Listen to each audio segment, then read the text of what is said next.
Pada video pembelajaran kali ini kita akan belajar tema 1, subtema 1, pembelajaran 2. Di pembelajaran sebelumnya kita sudah mempelajari ciri-ciri makhluk hidup. Ciri-ciri makhluk hidup adalah bergerak, bernafas, berkembang biak, tumbuh, makan, dan peka terhadap rangsangan.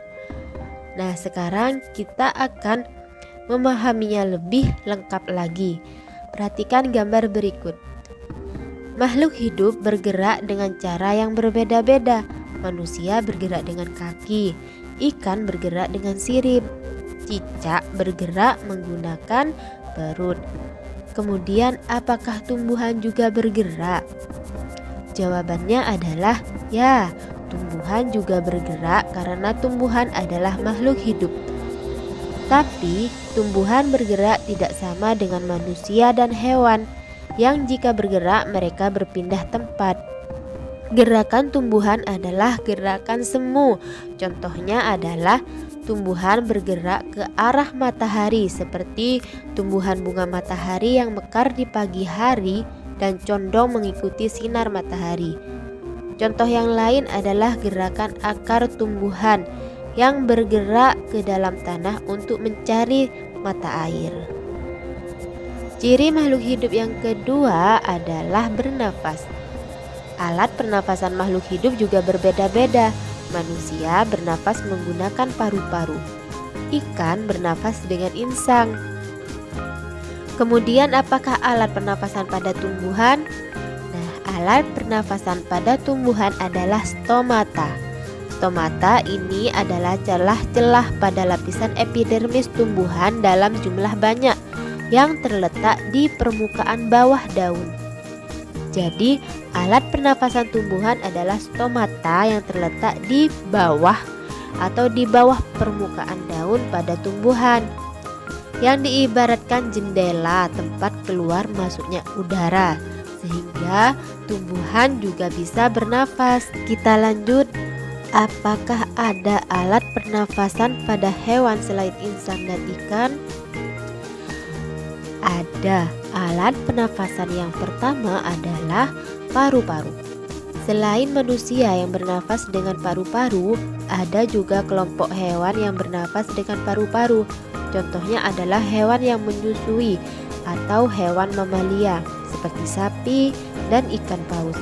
Dan sebagian hewan reptil seperti buaya juga bernafas dengan paru-paru. Alat pernafasan yang kedua ialah trakea. Nah, trakea ini adalah nama pernafasan kelompok serangga seperti belalang, kupu-kupu, capung, laba-laba, dan sejenisnya. Kelompok serangga ini bernafas menggunakan trakea. Trakea itu adalah pembuluh atau pori-pori halus yang bercabang di seluruh tubuh serangga. Contoh alat pernafasan yang ketiga adalah kulit. Contoh hewan yang bernafas dengan kulit adalah cacing tanah, katak, dan sejenisnya. Hewan yang memiliki kulit tipis atau lembab inilah yang biasanya bernafas menggunakan kulit. Itulah 3 alat pernafasan selain insang pada ikan. Lanjut, ciri makhluk hidup yang ketiga adalah tumbuh. Nah, tumbuh yang artinya bertambah ukuran tinggi dan beratnya. Coba perhatikan gambar ini. Saat kita bayi hingga menjadi anak-anak dan dewasa, ukuran tinggi dan berat badan kita berbeda. Nah, itulah yang disebut pertumbuhan atau tumbuh. Contoh yang lain adalah ayam. Dari anak ayam hingga menjadi ayam dewasa, tinggi dan berat ayam ini pasti berbeda. Kemudian, ciri makhluk hidup yang keempat adalah berkembang biak. Cara berkembang biak makhluk hidup berbeda-beda.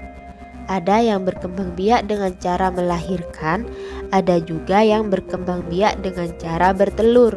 Contoh yang melahirkan adalah manusia dan hewan mamalia atau hewan yang menyusui seperti sapi, kambing, kucing. Dan yang bertelur adalah ayam, bebek, cicak, dan masih banyak yang lainnya. Ciri makhluk hidup selanjutnya adalah makan. Nah, Nah, jelas ya, manusia membutuhkan makan dan air agar tetap sehat dan kuat. Manusia membutuhkan tumbuhan dan hewan agar bisa dimasak dan dimakan. Hewan pun membutuhkan tumbuhan untuk dimakan. Lalu, apakah tumbuhan memerlukan makanan? Jawabannya adalah iya. Tumbuhan juga makhluk hidup yang membutuhkan makanan. Dan tumbuhan ini disebut makhluk hidup yang istimewa karena tumbuhan bisa membuat makanannya sendiri yang disebut fotosintesis. Kemudian, apa nama makanan untuk tumbuhan? Nah, jadi makanan tumbuhan tidak sama dengan manusia dan hewan karena tumbuhan dapat mengolah atau membuat makanan sendiri yang disebut fotosintesis tadi. Untuk proses fotosintesis ini, tumbuhan membutuhkan senyawa organik. Senyawa organik ini adalah karbon dioksida, CO2, air, H2O, dan energi cahaya matahari. Jadi tumbuhan membutuhkan air, cahaya matahari, dan karbon dioksida untuk proses pembuatan makanannya yang disebut fotosintesis. Dan ciri makhluk hidup yang terakhir adalah peka terhadap rangsangan. Manusia peka terhadap rangsangan, contohnya saat kita melihat matahari atau cahaya yang menyilaukan mata. Pasti dengan cepat kita akan menutup mata kita. Begitu juga dengan tumbuhan. Tumbuhan putri malu yang akan menutup daunnya ketika disentuh. Dan landak dan kaki seribu akan menggulungkan badannya ketika disentuh. Selanjutnya perhatikan gambar berikut ini. Gambar ini contoh sebagian gerak yang bisa dilakukan manusia karena manusia adalah makhluk hidup ciptaan Allah yang sempurna. Manusia bisa berjalan ke samping kiri, berjalan ke samping kanan, berjalan ke depan, berjalan ke belakang, berlari ke depan, berlari ke belakang, berlari ke samping kanan, berlari ke samping kiri, bahkan berlari belok-belok dan membentuk lingkaran. Nah, semua ini bisa dilakukan oleh manusia. Dan gambar ini contoh gerakan gabungan antara jalan dan berlari yang biasanya dilakukan sebagai perlombaan. Nah, dalam perlombaan jalan dan lari, kekuatan kaki menjadi faktor utama agar berhasil dan menang dalam perlombaan. Tapi, dalam perlombaan selalu ada menang dan kalah. Pemenang harus bersyukur dan tidak boleh sombong. Sebaliknya, yang kalah tidak boleh berkecil hati dan harus tetap berusaha. Kita juga harus menghargai kemampuan teman kita. Selanjutnya perhatikan bacaan berikut ini. Bersyukur pada Tuhan. Semua makhluk hidup yang ada di dunia adalah ciptaan Tuhan. Keragaman cara bergerak makhluk hidup juga karena kekuasaan Tuhan.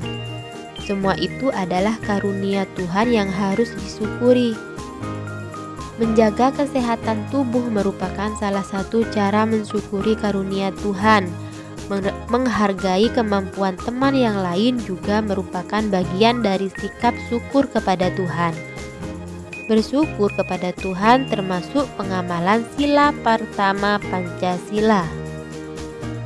Ketuhanan yang Maha Esa. Sila pertama berbunyi ketuhanan yang Maha Esa. Lambang sila pertama adalah bintang. Lambang ini menunjukkan bahwa bangsa Indonesia menyatakan kepercayaan dan ketakwaan terhadap Tuhan Yang Maha Esa. Taat terhadap perintah Tuhan dilaksanakan dengan selalu menjalankan perintah Tuhan dengan baik. Selain itu juga harus saling menghargai kepercayaan orang lain. Bersyukur adalah berterima kasih dengan semua yang diberikan Tuhan. Sikap selalu bersyukur adalah salah satu contoh pengamalan sila pertama Pancasila. Jadi, sebagai makhluk hidup, kita harus bersyukur kepada Allah agar Allah menambah karunia kepada kita. Sampai di sini dulu video pembelajaran kali ini. Assalamualaikum warahmatullahi wabarakatuh.